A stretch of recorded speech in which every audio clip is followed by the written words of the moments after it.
Hi, my name is Agnes. Hi, my name is David. And this is At the Root. At the Root, we're about giving leaders, especially introvert leaders, a voice to their story. We are also here to share the stories of the individuals, the community organizations, and individuals that allows them to tell us their origin story, where it all started, and hence At the Root. Hi there.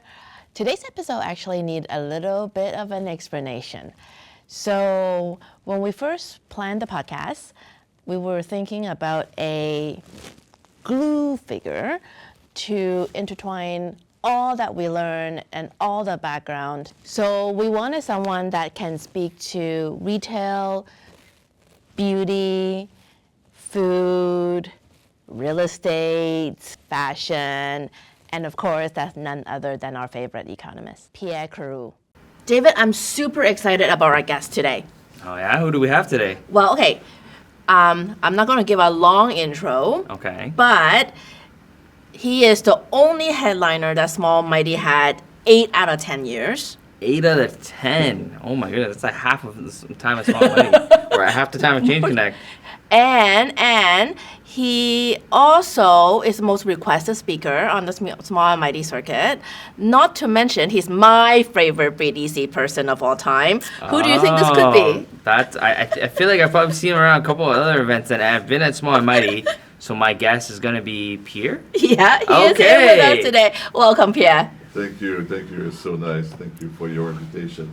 Absolutely. I'm going to jump right into some of the questions just because we have so much to cover with you today, Pierre. Of course, with you being on our podcast, the number one question is going to be, well, what does the macroeconomy backdrop look like for Canadian small mid-sized business now with the tariffs, with the CUSMA, with the trade uncertainty, with the labor? Give us your take. Well, there's a lot going on. And over the last few years, and especially over the last year with the imposition of the tariff, the economy has slowed down. The good news is the economy has been resilient, so we're not in recession. The economy is still growing, but it's difficult for some sectors of the economy. Manufacturing, for example, because of the tariff, has been really hit, but the rest of the economy continued to grow. So growth is going to be modest, but positive this year. Absolutely. I love the positive messaging. I am a little concerned about, we've spoken about earlier with the tariffs, with the 30,000 job loss. How would all these tariffs and negotiation, I guess, help us recover if that's the end goal that we're trying to build? And, Carney mentioned about this new economy. What does that look like for us, really? Like, break it down to us business operators. Well, there's a new world order, like we like to say. The U.S. is imposing tariff around the world, including in Canada. So there's a negotiation on the way. We hope that the tariff will disappear, but there's no, it's not 100% sure. So we might continue to work in a tariff environment. That's the reason why the Canadian government has decided to change the economy, to transform the economy. And they are investing in mega projects across the country to reposition Canada more, to diversify our trade, to protect our sovereignty, to invest more in defense, and to invest more in large projects. So the result of that is a lot of opportunities for Canadian businesses across the country, for small, large, and mid-sized firms and small firms. I think everybody will benefit from these projects that they are starting now, and we'll see them for the next 5 to 10 years. And I love that. Let's break it down for us a little bit. So lots of growth, but where are the pockets of growth and resilience that you are seeing? Well, consumer has been really resilient. For example, last year, there was the imposition of the tariff, a lot of uncertainty, so the manufacturing sector was hurt. The business investment were soft because of the uncertainty. Our export declined. But what really stimulated the economy last year was consumers. So for example, in Ontario, despite everything, consumption increased by more than 2%, just like in 2024. So consumers has been the driver of the economy. So Pierre, I think everyone's talking about free trade and what's going to happen come July 1st. What's your take on that right now? Well, when the free trade agreement was signed in 2018 by Mr. Trump, Yes. there was a clause, that in 2026, the three countries will revisit the agreement. The agreement is still good until 2036. So the agreement is not going to fall this summer.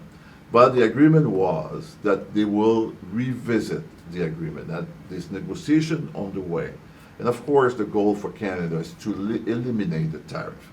Before the election of Mr. Trump, there was no tariff imposed on Canadian export. So this is what we're trying to do.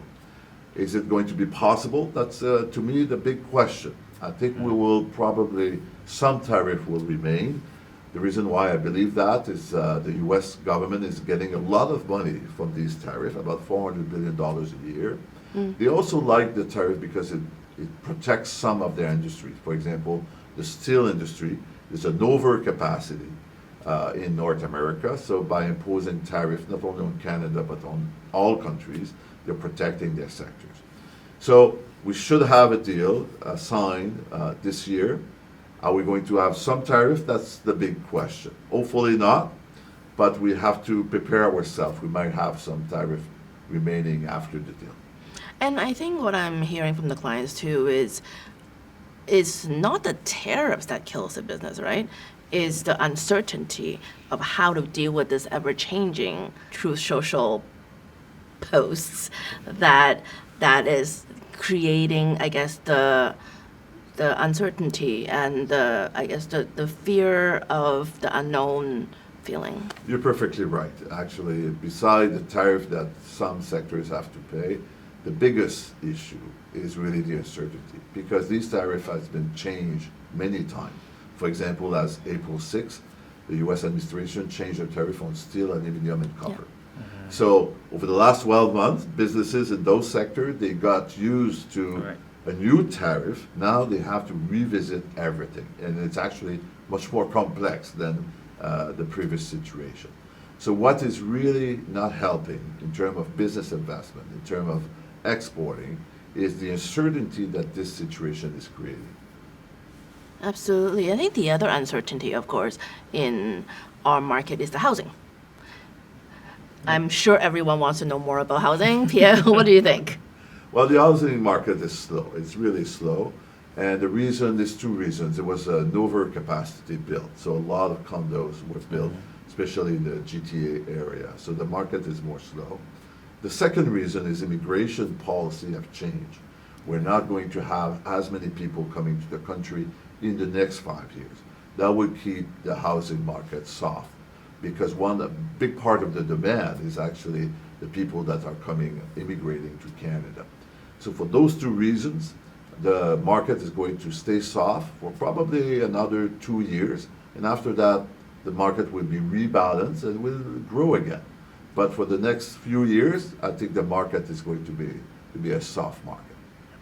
Absolutely. So, talking about consumers, we have a few guests lined up around those particular sectors. So let's talk a little bit on, purpose-driven and consumer goods. So what is the state of independent retailer in Canada post-pandemic?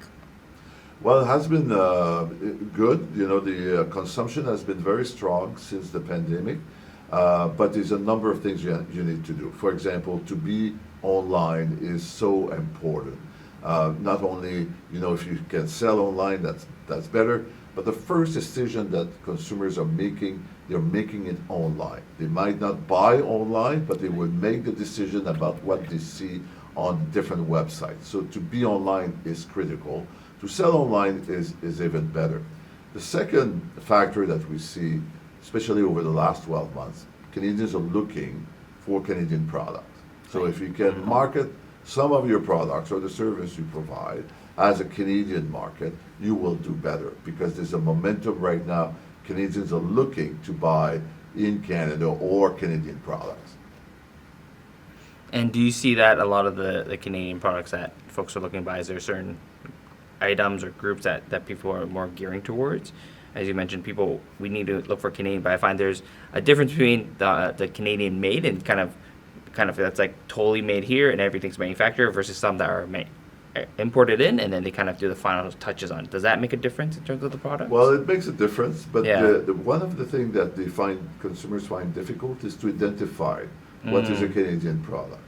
So if retailers are doing a better job at Yeah. doing that, the market give consumers different options. This is a Canadian product, and we Yeah. also have, because sometimes consumers are also very price sensitive. Yes. So you have to give consumer different options so people can choose. What we find in our research, consumers are still very price sensitive. That's what they're looking at. But they are open to pay more if they believe there's value in a product. And value could be quality, value could be something different, and value could also be that this product is made in Canada. I wonder if that sentiment translate into the B2B world where business would want to do more business with other Canadian business, or are they so price sensitive they cannot? Actually, we saw a shift for businesses. They are buying much more from other Canadian businesses. So, we have been talking about diversification because of the tariff imposed by the U.S. So we saw a bigger shift on what we import than on the export side.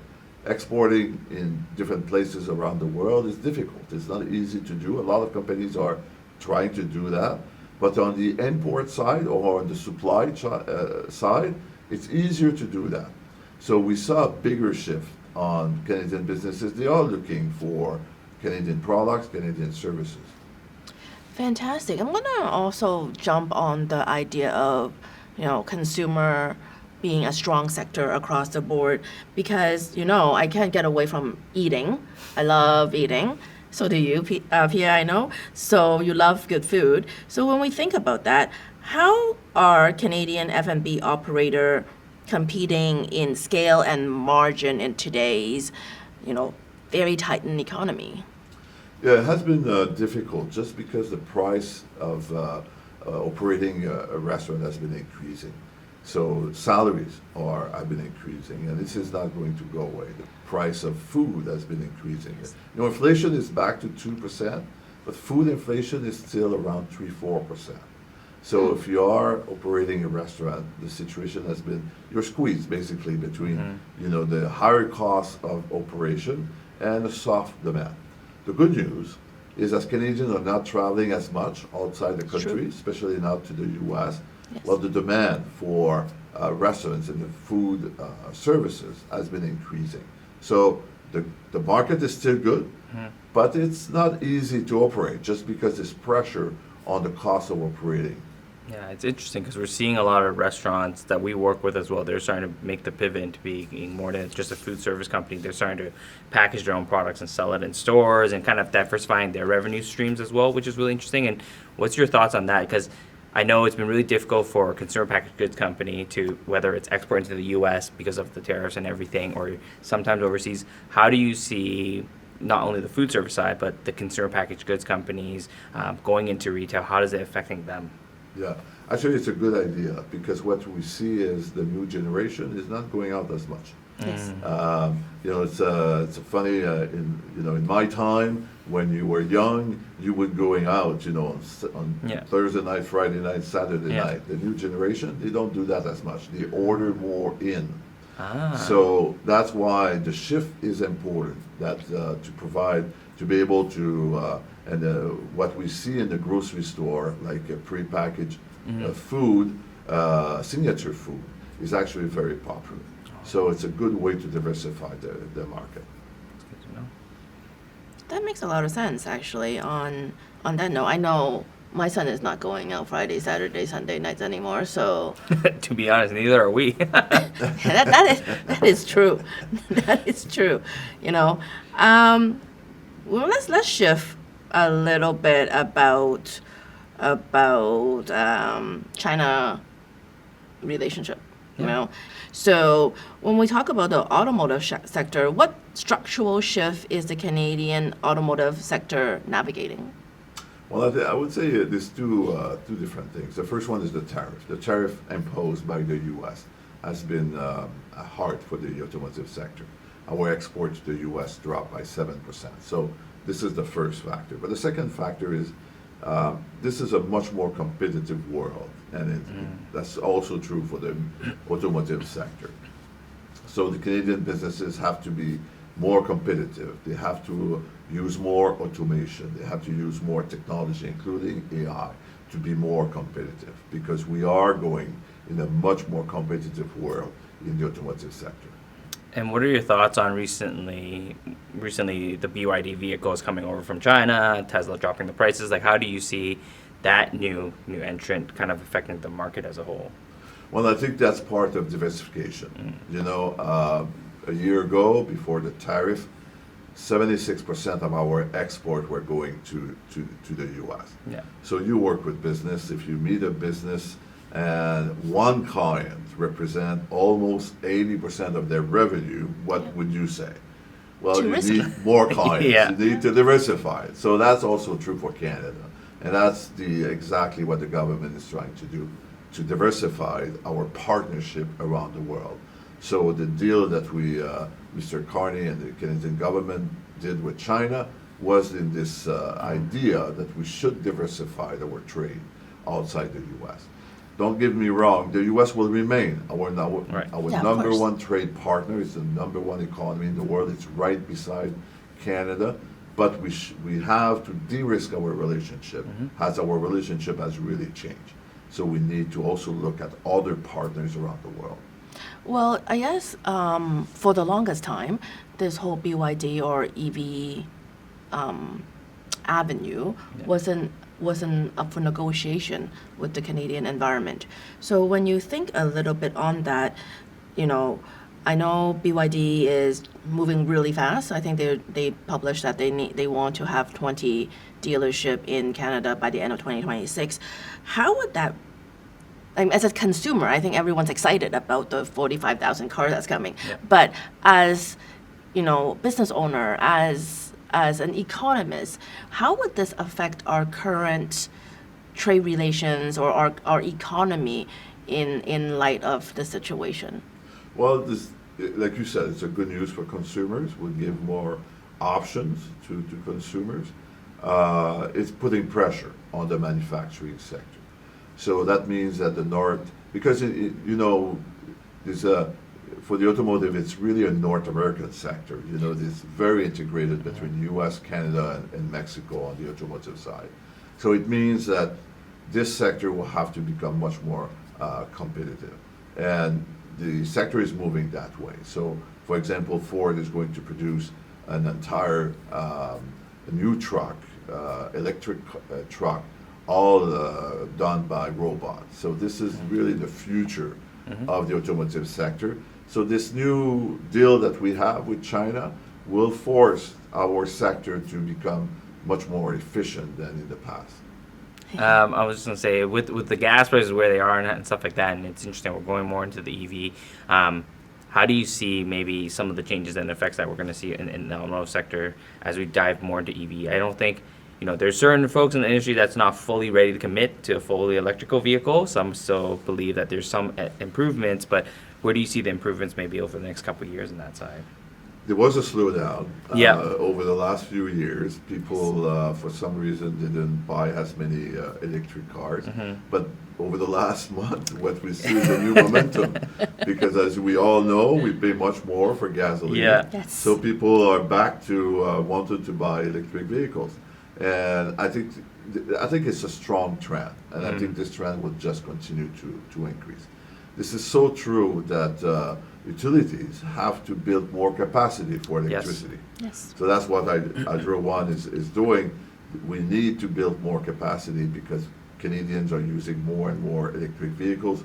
We also use more AI, but I think this demand for electric vehicles is just going to grow.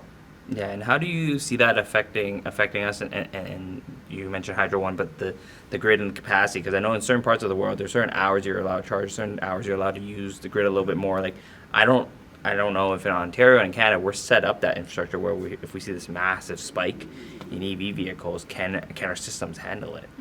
Well, we're not there yet, but like if every Canadian were using an electric vehicle, we wouldn't have enough electricity. But large companies producing electricity, like Hydro One in Ontario, Hydro Quebec in Quebec, and BC Hydro, they all investing massively to increase their capacity because of electric vehicles, but also because of technology. You know, when you use AI, it's very useful, but at the same time, it takes a lot of electricity, a lot of energy. So we are doubling our investment in electricity for the next decade. So when I was talking about more opportunities for business, well, this is part of it. We are building capacity, and for the reason exactly we're talking about, I don't think we will lack of electricity in Canada, but we have to invest now to be able to meet the demand in the future. Yeah. Well, and what about the green energies, right? The solar, the other alternatives. What do you see those sectors fitting into the grand scheme of things? Well, when I talk about electricity, it's include all the green energy. So, because the different provinces produce different kind of electricity. Okay. Some is wind, some is hydroelectricity, some is nuclear.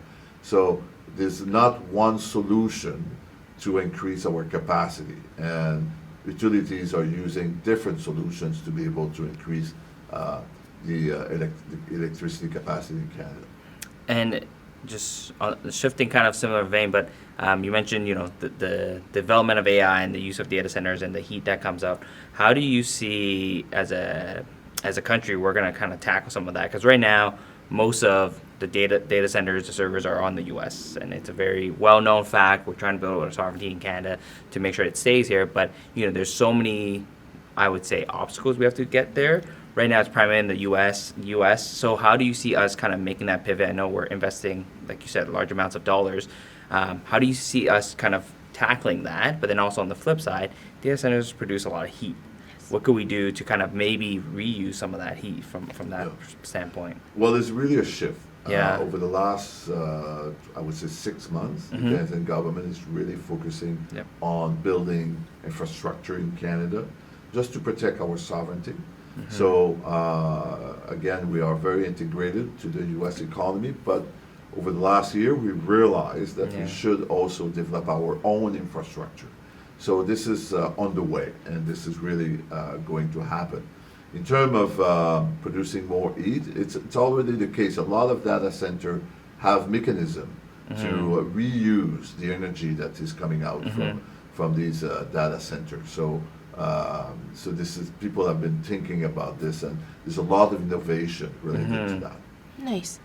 Well, I want to go back to the BYD trend a little bit too, because I know they've also invested in some battery production manufacturing facility here, or definitely I know they're talking about opening door to a manufacturing plant altogether in Halifax. So how would that foreign investment coming through help our economy to diversify if that was our goal? Definitely. When we talk about diversifying our economy, there's different ways of doing that. Foreign investment is one of them. And Canada has been, a very strong country attracting foreign investment over time. And because is a rule of law, it's very strong in Canada. We have very qualified people. We have land, we have space, we have energy. So over time, we have always attracted a lot of foreign investment, and we believe it's going to continue. These investments are coming from different countries around the world. Now, I think they would come more from Asia than in the past, which is a good way to diversify our economy as well. Well, we have the Indo-Pacific strategy for 2030 as well that we have to hit. So I know we've been thinking about diversifying for a while, but of course, from a foreign investment standpoint, a big part of it is also where our loonie sits. So what do you think of our currency, and how would that play an effect in all this foreign policy, but as well as foreign investment? We are an attracting place because of our dollar is low. I know we don't like it when we travel outside the country, but it's a good factor to attract foreign investment here. And we believe the currency, the dollar, is going to remain, I would say, weak for the next few years. We have a lower productivity in Canada, which is explaining why our dollar is a bit lower. So we don't see a major change in that. So the dollar was 74 cents today. I believe it's going to stay around that number, around 75 cents, which has been the historic level for a long time now. Yes. So we don't see it, that would be different in the next few years. And as we're talking about foreign direct investments, like we're seeing a lot of companies on our side.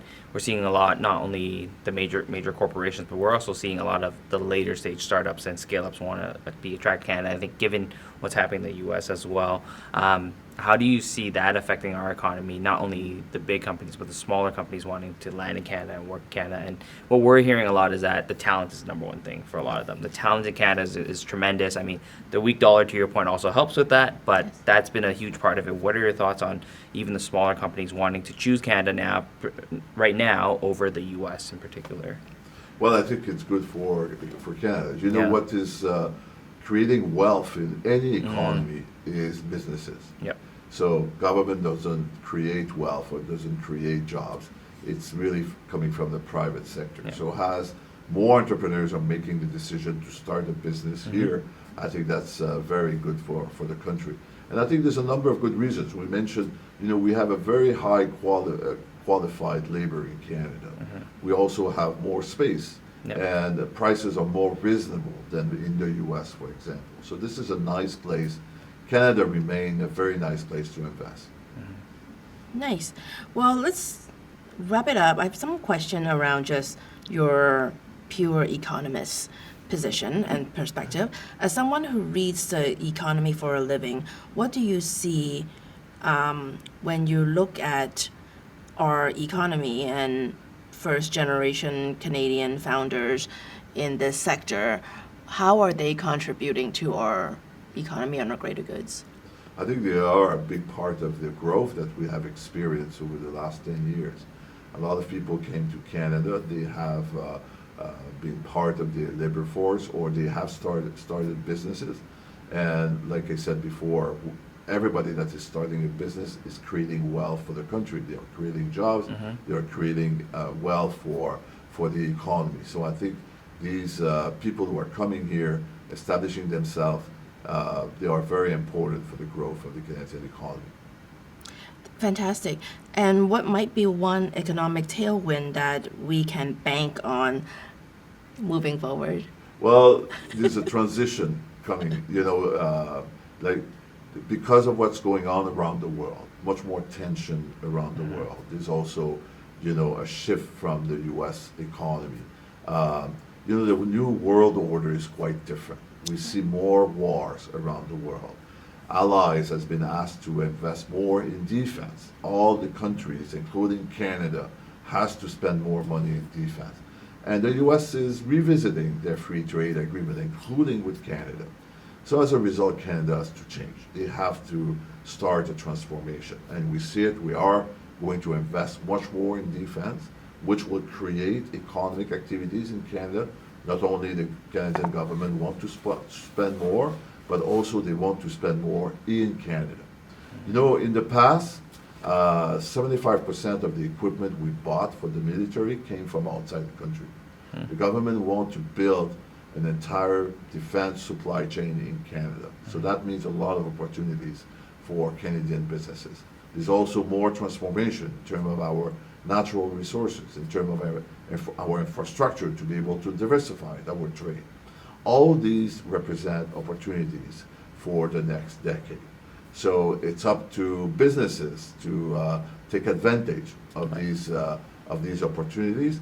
And I think the growth is going to be slow this year, but by 2027, we expect the growth of the economy to pick up again. One of the reasons is because of these projects that are going on. So I think there's a lot of potential, a lot of opportunities in the Canadian economy in the next decade. Well, if I can, we just as you're talking, there's so many sectors that you mentioned the government's focusing on, we're focusing on, defense being one, automotive I think is one, manufacturing is one. What are maybe some of the sectors that hasn't been shined the light on to say it's a big focus, but you see it coming up and really becoming a focus for Canada, say in the next 3 to 5 years? Yeah. Tourism. Oh, okay. Tourism has been really good in 2025, and one of the reasons is Canadians are more traveling in Canada because in reaction to what's happening in the U.S. But also we see more people from overseas coming to Canada. So in the next few years, we expect that the tourism industry will do very well in Canada. It's a more traditional sector, but it's a sector that is very important because not only it does create a lot of jobs, but it's also present in every community in Canada. And do you see those being the big events that we're having, bringing in like the FIFA that's coming this summer? Or is it more of our national parks, the beauty of Canada? Because I feel like even as locals, I haven't gone to explore all of Canada. Every time I go to a different province, different park, it's beautiful. And there's so many different areas. So do you see it being maybe those more of our local kind of, if you will, beauties of Canada? Or is it more of those large tourism events that we're going to bring in town? Yeah. I think it's both. I think Okay. FIFA is going to be a major Yeah. event this year. But, I think a lot of Canadians are rediscovering Canada. As Canadian, I don't know if you know that, but Canadians are the people who are traveling the most outside the country in the world. Oh, I So know we're that. big travelers. At the same time, in the last 12 months, because of the international events and because of what's going on in the U.S., Canadians has been more traveling in Canada. Nice. So this is actually, we have a great country. We attract people from all over the world. So now it's time for Canadians to visit another part. It's a big country. Yeah. So actually you can go to BC and it takes, the same time I'm going to Europe. So Yeah. it's Yes. how big the country is. So it's a good time to rediscover our country. Well, Pierre, thank you so much for taking the time to come in now. We know you have a super busy schedule and a lot going on, so really, really appreciate you coming on the show and sharing with us a little bit about the economy, what's going on, and different things that are happening around the world. Really, thank you so much. Thank you for listening to the At the Root podcast. We're super excited, and please like and subscribe. And stay tuned for the next episode.